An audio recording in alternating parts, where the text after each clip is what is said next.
दिसंबर 1971 में होती है पाकिस्तान और भारत के दरमियान एक जंग, मगर इस जंग के आखिर में होता है एक नए मुल्क का आगाज, जिसका नाम है बांग्लादेश। आखिर क्या वजह बनी जब बांग्लादेश को हमसे अलग होना पड़ा? आज की इस वीडियो में हम उन गलतियों को समझने की कोशिश करेंगे जिसकी वजह से बांग्लादेश को हमसे अलग होना पड़ा, और सबसे बड़ा सवाल कि हमने इस सानहे से क्या सीखा। 3 दिसंबर 1971 को पाकिस्तान की जानिब से इंडिया के 8 मकामात पर एयर स्ट्राइक की जाती है। ये जंग तकरीबन 13 दिनों तक जारी रहती है।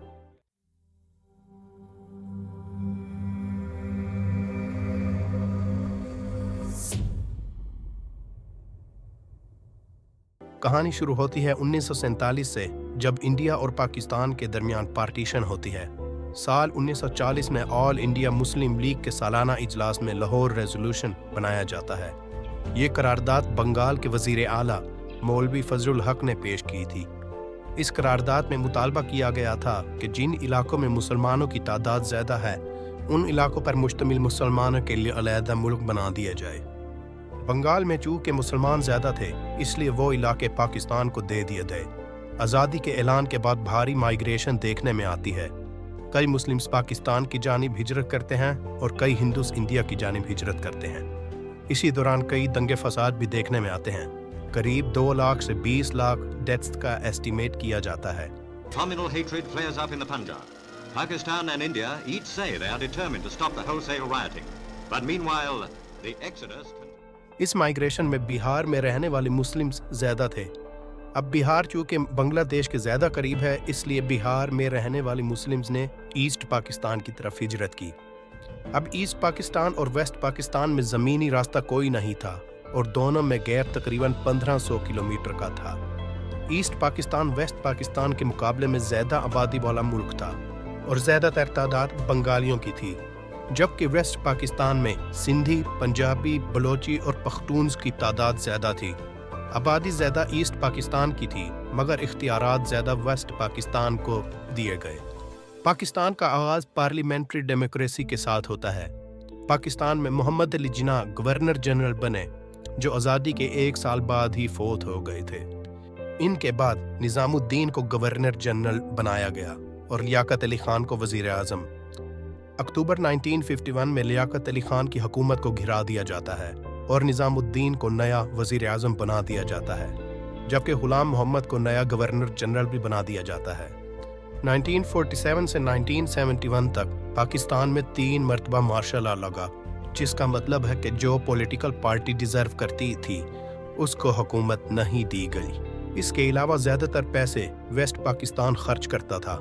75% बजट वेस्ट पाकिस्तान पर खर्च किया जाता था, जबकि 62% रेवेन्यू ईस्ट पाकिस्तान से इकट्ठा होता था। ज़्यादातर डेवलपमेंट वेस्ट पाकिस्तान में देखने को मिल रही थी। इसके अलावा सबसे बड़ा मसला लैंग्वेज को लेकर था। मोहम्मद अली जिन्ना ये मानते थे कि ईस्ट और वेस्ट पाकिस्तान का सही तरह इलाक़ तब ही हो सकता है जब दोनों की लैंग्वेज एक जैसी होगी, और इसी आइडिया को लेकर उर्दू को पाकिस्तान की कौमी ज़बान का दर्जा दे दिया गया था। अब ईस्ट पाकिस्तान के ज़्यादातर लोग बंगाली ज़बान बोलते थे, मगर उन पर उर्दू ज़बान को मुसल्लत कर दिया गया। 21 मार्च 1948 को कायदे आज़म ने ढाका में एक स्पीच की थी, जिसमें उन्होंने क्लियरली बता दिया था कि पाकिस्तान की स्टेट लैंग्वेज उर्दू होगी। इसके बाद शुरू होती है बंगाली लैंग्वेज मूवमेंट। 21 फरवरी 1952 को भारी प्रोटेस्ट देखने को मिलता है। इस प्रोटेस्ट में स्टूडेंट्स की एक बड़ी तादाद शामिल थी, मगर वही हुआ जिसका डर था। पाकिस्तान की जानिब से इन प्रोटेस्टर्स पर ओपनली फायर किया जाता है। 5 लोग मारे जाते हैं। 1956 में बंगाली को भी पाकिस्तान की कौमी ज़बान का दर्जा दे दिया गया था, मगर अब तक काफ़ी देर हो चुकी थी। सन 1965 में पाकिस्तान और भारत के दरमियान एक जंग होती है, मगर इस जंग में ईस्ट पाकिस्तान कमज़ोर डिफेंस के साथ रह जाता है। इस जंग के बाद ईस्ट पाकिस्तान और वेस्ट पाकिस्तान के दरमियान पॉलिटिकल इम्बैलेंस मजीद उभर कर सामने आने लगता है। इस चीज़ को देखते हुए शेख मुजीबुर रहमान अपने 6 मुतालबे रखते हैं इकोनॉमिक डेवलपमेंट के हवाले से। पहले मुतालबे में लिखा गया था कि पाकिस्तान को एक फेडरेशन स्टेट बनाया जाए और ईस्ट पाकिस्तान को और ज़्यादा ऑटोनॉमी दी जाए। جو ریسورسز ایسٹ پاکستان کے ہیں وہ ایسٹ پاکستان کو ہی دیے جائے. 2 سیکرٹ کرنسیز ہوں, ایک ویسٹ پاکستان کے لیے اور دوسرا ایسٹ پاکستان کے لیے. ایسٹ پاکستان کے لیے اپنے فورن ریزرو ہوں اور الگ ملٹری ہو. یہ سن کر ویسٹ پاکستان کی سرکار بالکل بھی خوش نہیں ہوتی اور ویسٹ پاکستان کہتا ہے کہ اس طرح کی ڈیمانڈ ملک کو توڑنے جیسا ہے. اس چیز کو دیکھتے ہوئے 19 جون 1968 کو ایوب خان کی حکومت شیخ مجیب الرحمان کو گرفتار کر لیتی ہے. ان کی گرفتاری کے بعد ایسٹ پاکستان میں بھاری پروٹیسٹ شروع ہو جاتے ہیں. جنرل ایوب خان اسی صورتحال کو دیکھتے ہوئے 22 فروری 1969 کو شیخ مجیب الرحمان کو رہا کر دیتے ہیں, مگر حالات پھر بھی ٹھیک نہیں ہوئے اور ایوب خان کو 1969 کو ریزائن کرنا پڑتا ہے. مگر جانے کے بعد وہ اپنے قریبی ساتھی جنرل یحییٰ کو اپوائنٹ کرتے ہیں. جنرل یحییٰ اعلان کرتے ہیں کہ وہ جلد ہی نئے الیکشن کروا کر ڈیموکریسی کو بحال کرلائیں گے اور اس کنیکشن میں ایسٹ پاکستان کو زیادہ سیٹس دی جانا تھی کیونکہ ایسٹ پاکستان پاپولیشن کے حوالے سے بڑا ملک تھا. دسمبر 1970 میں الیکشن کروائے جاتے ہیں, مگر اس الیکشن کے ریزلٹس کو دیکھ کر پورا پاکستان شوکڈ ہو جاتا ہے. عوامی لیگ جو کہ ایسٹ پاکستان کی ایک سیاسی جماعت تھی 1969 میں سے 1967 سیٹس جیت جاتی ہے. 313 کی نیشنل اسمبلی میں انہوں نے میجورٹی مارک کو کراس کر لیا تھا اور عوامی لیگ کے رہنما شیخ مجیب الرحمان وزیر اعظم بننے جا رہے تھے. مگر ویسٹ پاکستان کو یہ بات بالکل بھی ہضم نہیں ہوتی.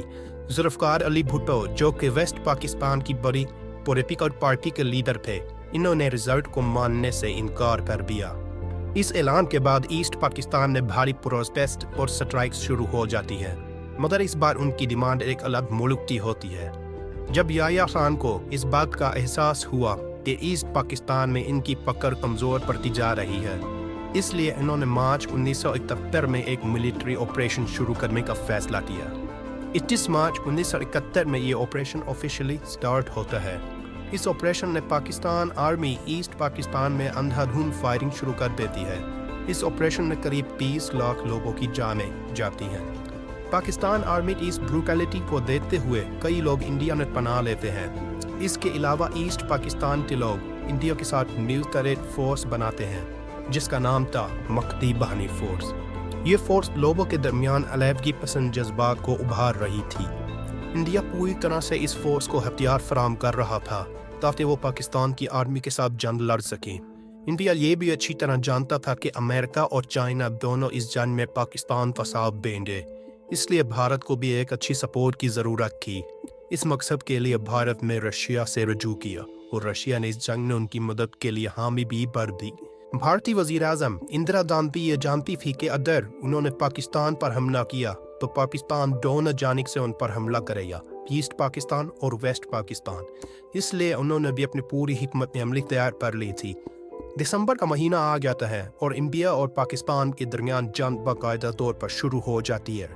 یہ جنگ تقریباً 13 دنوں تک جاری رہتی ہے اور اس جنگ میں پاکستان کو بدترین شکست کا بھی سامنا کرنا پڑتا ہے.